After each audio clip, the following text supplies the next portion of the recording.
Sri Lanka is vulnerable to numerous natural disasters, including floods, landslides, cyclones, and droughts. These events wreak havoc on communities every year, disrupting businesses and schooling, displacing families, and threatening lives. Fortunately, anticipatory action has gained momentum as a disaster management approach in Sri Lanka, fundamentally shifting from reactionary support to anticipatory strategies and enabling humanitarian and development actors to mitigate the impact of predictable crises. To build on this progress, Sri Lanka hosted its first national dialogue platform on anticipatory action from September 12th to 13th, 2024. Organized by the Disaster Management Division of the Ministry of Defense, together with the Sri Lanka Anticipatory Technical Working Group, the event was a critical part of the ongoing South Asia Dialogue Platform on Anticipatory Action. The platform brought together a diverse group of government agencies, humanitarian organizations, community leaders, and global experts to develop a common understanding of the direction of anticipatory action in Sri Lanka. This is the first time that we were able to bring all the stakeholders, government, humanitarian agencies, private sector, research organization, intergovernmental organization, everyone together in a single platform. And we discussed about the way forward, the building blocks of anticipatory action. And I hope this will be a starting point for our long journey on anticipatory action in the country. By providing an interactive and engaging space to exchange knowledge, the platform aimed to develop a matrix of organizations' work on anticipatory action in Sri Lanka and develop a list of recommendations to contribute to national policy efforts focused on advancing the implementation of anticipatory action in Sri Lanka. Right now in Sri Lanka, most of the anticipatory action initiatives are done as a pilot.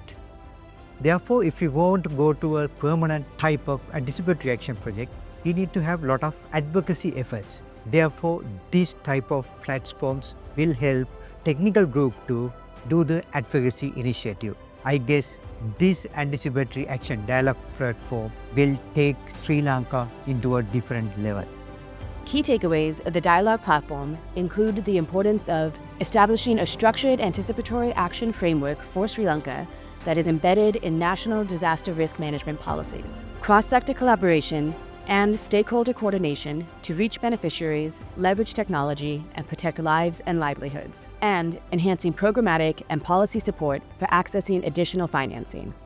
Finally, the dialogue platform identified broad thematic areas for the national framework on anticipatory action, including early warning and early action, coordination and governance, research, innovation and learning, financing, policy and advocacy, and monitoring and evaluation. As we learned these few days, we knew how other countries are implementing AA concept in their localities.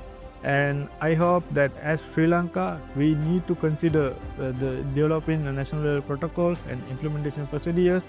And also, it is very important to localize this anticipatory action system to local level. When we consider the implementation at local countries, is very important for disaster risk management, not only the national level effort, but strengthening the local level setup and mainstreaming this concept to local level is very important. Anticipatory action is really more changing from being reactive to being a proactive instance to ensure that people receive assistance, not the time that they are suffering, but the time that before they're about to suffer. And by the anticipatory action, they are more ready, they're more resilient, and when they're exposed to shocks, they will definitely bounce back better and stronger. The first Sri Lanka dialogue platform on anticipatory action successfully set the stage for a stronger, more prepared nation, better equipped to face challenges posed by climate change, extreme weather events, and other emergencies, aligning with global efforts to create safer, more resilient societies.